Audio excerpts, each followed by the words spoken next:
पुढच्या बातमीकडे वळूयात। तुळजाभवानीची शपथ घेऊन सांगतो 2019 मध्ये अडीच वर्ष मुख्यमंत्रीपदाचं ठरलं होतं, असा दावा धाराशिवच्या उमरग्यामध्ये उद्धव ठाकरे यांनी केलाय। बाळासाहेबांच्या खोलीमध्ये अडीच वर्षाच्या मुख्यमंत्रीपदाचा शब्द अमित शहांनी दिल्याचं उद्धव ठाकरेंनी म्हटलेलं आहे।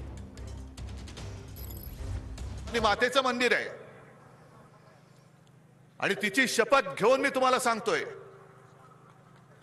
की अमित शहांनी मला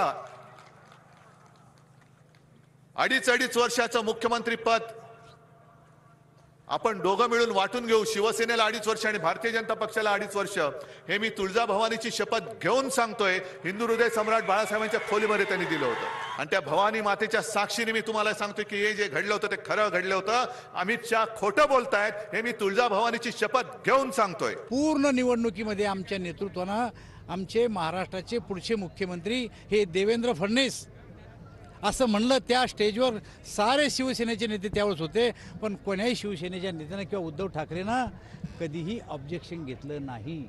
पण माझ्याशिवाय सरकार बनत नाही असं जेव्हा चित्र यायला लागलं चॅनलवर, तेव्हा 2 वाजता त्यांची भाषा बदलली की माझे सारे चॅनल ओपन आहे। त्याच्या अगोदर